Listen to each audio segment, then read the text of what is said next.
விஷாலுக்காகவும் உழைப்பேன். அமைச்சர் ராஜ்மோகனின் பெருந்தன்மையும் முதிர்ச்சியான பதிலும். முறைப்படி சட்டப்படி அதுக்குரிய அந்த ஒரு சான்றிதழ்லாம் வாங்கி தான் புத்தகம் அதற்கான வேலை நடக்கும். நடிகர் விஜய் வருமா, முதலமைச்சர் விஜய் வருமா? தமிழக முதலமைச்சர் விஜய் அளித்த அமைச்சர் பதவி குறித்து நடிகர் விஷால் முன்வைத்த விமர்சனத்திற்கு அமைச்சர் ராஜ்மோகன் பதிலளித்துள்ளார். ரோமியோ பிக்சர்ஸ் நிறுவனத்தின் புதிய பட தொடக்க விழா வெள்ளிக்கிழமை நடைபெற்றது. இதில் தமிழக திரைப்பட தொழில்நுட்பம் மற்றும் ஒளிப்பதிவு சட்டத்துறை அமைச்சர் ராஜ்மோகன் கலந்து கொண்டார். முதலமைச்சர் விஜய் சமீபத்தில் தனது அமைச்சரவையை அறிவித்த போது திரைப்படத்துறை அமைச்சராக ராஜ்மோகன் நியமிக்கப்பட்டிருப்பதற்கு நடிகர் விஷால் தனது எக்ஸ் தளத்தில் அதிருப்தி தெரிவித்திருந்தார். சினிமா துறையில் 30 ஆண்டு கால அனுபவம் கொண்ட முதலமைச்சர் விஜய் இருக்கையில் எவ்வித முன் அனுபவமும் இல்லாத ராஜ்மோகனிடம் எப்படி சினிமா துறையின் குறைகளை தயாரிப்பாளர்கள் முறையிட முடியும் என விஷால் கேள்வி எழுப்பியிருந்தார். பத்திரிகையாளர்கள் சந்திப்பில் இது குறித்து கேட்கப்பட்ட போது அமைதியாக பதிலளித்த அமைச்சர் ராஜ்மோகன், என்னை அமைச்சராக்கியதை விமர்சித்த நடிகர் விஷாலுக்காகவும் சேர்த்தே நான் எனது கடமையை செய்வேன்.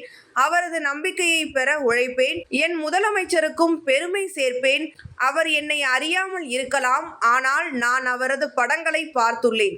ஒரு நடிகராக எனக்கு அவரை பிடிக்கும் என்று பெருந்தன்மையுடன் தெரிவித்தார். அதைத் தொடர்ந்து விஜயின் கடைசி திரைப்படமான ஜனநாயகன் வெளியீடு குறித்து எழுப்பப்பட்ட கேள்விக்கு பதிலளித்த அமைச்சர், மத்திய திரைப்பட தணிக்கை வாரியம் இன்னும் படத்திற்கு சான்றிதழ் வழங்கவில்லை என தெரிவித்தார். சென்சார் சான்றிதழ் பெற்ற பிறகே படத்தை வெளியிட முடியும். அதற்கான பணிகள் நடைபெற்று வருகின்றன. இது ஜனநாயகன் படத்திற்கு மட்டுமானதல்ல. எந்த ஒரு படத்திற்கும் அரசியல் காரணங்களுக்காகவோ அல்லது வேறு காரணங்களுக்காகவோ நாம் விதிகளை மீற முடியாது. சட்டப்படி தேவையான அனைத்து சான்றிதழ்களையும் முறையாக பெற்ற பிறகே படம் வெளியாகும் என்று அவர் திட்டவட்டமாக தெரிவித்தார். வினோத் இயக்கத்தில் உருவாகியுள்ள ஜனநாயகன் கடந்த ஜனவரி மாதமே திரைக்கு வரவிருந்த நிலையில் சென்சார் பிரச்சனைகளால் ஒத்திவைக்கப்பட்டது. 5 மாதங்கள் ஆகியும் இன்னும் சான்றிதழுக்காக படக்குழு காத்திருக்கிறது.